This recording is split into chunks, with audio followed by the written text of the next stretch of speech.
Great morning class. I hope you all are fine. Today we are going to do the next topic of chapter number 5 which is function library. अब तक हमने क्या किया था? We had studied some common functions like your auto sum, average, max, minimum, today, count. ये सारे functions को हम use करना सीख चुके हैं. अभी हम क्या समझेंगे कि देखो आपके पास क्या होता है, बहुत सारे फंक्शंस हैं. कई बार क्या होता है कि हम फंक्शन का नेम क्या हो सकता है, भूल सकते हैं. क्या हो गया कि हम कुछ मैथमेटिकल वर्क कर रहे थे, मेरे को कुछ क्वेश्चन सॉल्व करना था, बट मैं नाम ही भूल गई कि उस फंक्शन का नेम क्या है. ठीक है, कि मुझे क्या फॉर्मूला क्या है. अभी मैंने आपको बताया था फॉर्मूला और फंक्शन में डिफरेंस, कि फॉर्मूला क्या करता था, आपको टाइप करना पड़ता था. फंक्शन क्या था, वो ऑलरेडी बाय डिफॉल्ट आपके कंप्यूटर में है, आपको सिर्फ उसके नेम पे क्लिक करना और आपकी कैलकुलेशन ऑटोमेटिकली हो जाएगी. You don't have to write the formula. But sometimes what happens is कि चलो फंक्शन कंप्यूटर में बने तो हुए हैं, लेकिन कई बार मैं उनका नेम भूल सकती हूँ. वो क्या बोल रहा है कि there are many functions defined in Excel. Excel में बहुत सारे फंक्शंस ऑलरेडी डिफाइंड है, बने हुए हैं, and it is beyond the capacity of a person to remember the name and functionality of each one of them. but क्या है कि हर person के लिए सारे function names याद रखना sometimes it is difficult. हो सकता है कि at some point of time I am not able to remember the name. मेरे को नेम याद नहीं आ रहा उस फंक्शन का, तो फिर मैं उसको यूज कैसे करूंगी. To overcome it Excel has clubbed all the functions in the function library group. तो इसके लिए, इस प्रॉब्लम को ओवरकम करने के लिए एक्सेल ने क्या किया कि जितने भी फंक्शंस थे उनको क्लब किया. क्लब का मतलब क्या होता है, टुगेदर किया, इकट्ठा किया. ठीक है, कंबाइन कर दिया. एक्सेल ने क्या किया, सारे फंक्शंस को एक फंक्शन लाइब्रेरी के अंदर कंबाइन कर दिया, क्लब कर दिया, इकट्ठा कर दिया.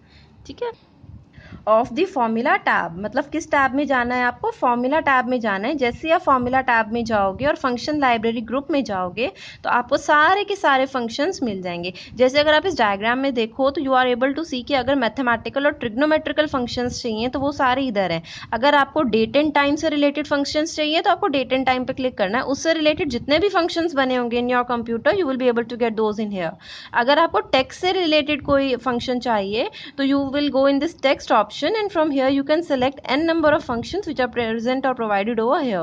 अगर आपको कोई लॉजिकल फंक्शन चाहिए तो आप लॉजिक पे क्लिक करोगे. फाइनेंस से रिलेटेड चाहिए, अगर ऑटो सम था, जैसे आपने ऑटो सम तो यूज किया हुआ है, ऑटो सम में सिर्फ आप सम थोड़ी ना कैलकुलेट करते थे, आप एवरेज, मैक्स, मिनिमम ये सब फाइंड कर सकते थे. तो इसी ढंग से रिलेटेड जितने भी रिलेटेड फंक्शंस होंगे वो क्या होंगे, एक ऑप्शन के अंदर आपको मिल जाएंगे.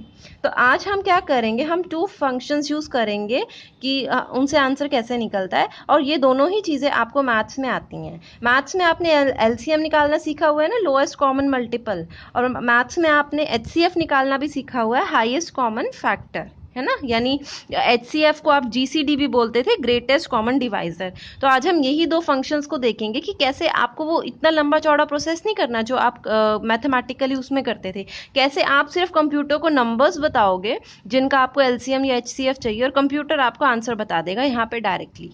ठीक है, आपको क्या करना है, सिर्फ नंबर्स बताने हैं जिनका आपको एलसीएम चाहिए, और सिर्फ ये बोलना है कि मुझे एलसीएम करना है, और कंप्यूटर आपको उसका आंसर कैलकुलेट करके देगा. तो अभी हम देखते हैं कि हमें करना क्या होता है. सबसे पहले आपको अपनी वर्कशीट ओपन करनी होती है.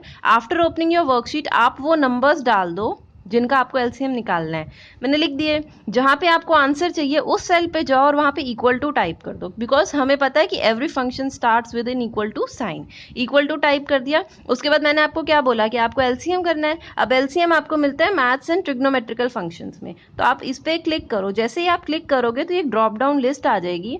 इस ड्रॉप डाउन लिस्ट के अंदर यहाँ पे आप देखो एलसीएम लिखा हुआ है. Click on LCM. जैसे ही आप एलसीएम पे क्लिक करोगे तो ये डायलॉग बॉक्स ओपन हो जाएगा फंक्शन आर्ग्यूमेंट्स का.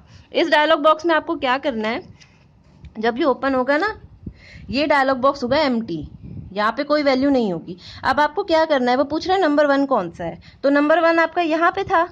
अब आपको 25 टाइप नहीं करना है, आपको 25 टाइप नहीं करना, आपको इसकी रेफरेंस यानी इसका एड्रेस टाइप करना है. तो 25 का एड्रेस क्या है, A1, क्योंकि ये A1 सेल के अंदर है, तो आप यहाँ पे क्या लिख दो, A1. उसके बाद आपका सेकंड नंबर क्या है, 30, लेकिन हमें 30 टाइप नहीं करना, हमें क्या टाइप करना है, उसका एड्रेस. तो 30 कहाँ पे है आपका, इन A2 सेल, तो यहाँ पे आप टाइप कर दोगे A2. सिमिलरली थर्ड नंबर आपका कहाँ पे है, A3 पे. तो टाइप A3। अब आपकी फोर्थ में तो क्या है, आपने रिजल्ट डालना है, तो आप यहाँ कुछ टाइप नहीं करोगे, आप सिर्फ ओके लिख दोगे। जैसे ही आप ओके लिखोगे तो आपका इस A4 सेल में इन तीनों से जो भी एलसीएम बनता होगा you will get that. Basically आपने क्या किया, वर्कशीट में पहले नंबर्स लिखे, यहाँ पे इक्वल टू टाइप किया, मैथमेटिकल एंड ट्रिग्नोमेट्रिकल फंक्शंस में गए, एलसीएम टाइप किया। जब आपका फंक्शन आर्ग्यूमेंट्स का डायलॉग बॉक्स आया तो आपने अपने तीनों नंबर्स के एड्रेसेस स्पेसिफाई कर दिए। एड्रेस स्पेसिफाई करने के बाद आपने सिर्फ ओके क्लिक किया है। जैसे ही आपने ओके क्लिक किया तो एलसीएम को कंप्यूट करने की जितनी भी कंप्यूटेशन होती थी, क्योंकि आपको पता है कि लंबा चौड़ा प्रोसेस होता है, आपने मैथ्स में ऑलरेडी एलसीएम निकालना सीखा हुआ है, तो वो सारा कंप्यूटर ने क्या किया, खुद किया। वो कैलकुलेशन आपको नहीं करनी पड़ी, उसने आपको सिर्फ आंसर बता दिया। आपका काम क्या था, सिर्फ उसको नंबर्स बताना या बेसिकली नंबर के एड्रेस बताना कि नंबर है कहाँ पे। आपने उसको एड्रेस बताए थे, कंप्यूटर ने वहां से नंबर उठा लिए। ऐसे हुआ था, आपने कंप्यूटर को सेल्स बताए थे और कंप्यूटर ने क्या किया, उन सेल से डेटा ही ले लिया और उस डेटे पे कंप्यूटेशन की और आपको क्या किया, आंसर प्रोवाइड कर दिया। सिमिलरली अगर आपको जीसीडी यानी एचसीएफ करना है तो आपने क्या करना है, सेम प्रोसेस रहेगा। जीसीडी का मतलब क्या होता है, एचसीएफ निकालना। तो आप सेम प्रोसेस करोगे, पहले 3 वैल्यूज डालो, यहाँ पे आप क्या लिखोगे, equal to mathematical and trigonometrical functions पे जाओ, जीसीडी पे क्लिक करो, ऐसे ही आपका डायलॉग बॉक्स ओपन होगा। फिर से आप इसमें एड्रेसेस स्पेसिफाई करोगे। After specifying your addresses you have to click on okay. एक बार आपने एड्रेस स्पेसिफाई कर दिया, आप ओके पे क्लिक करोगे।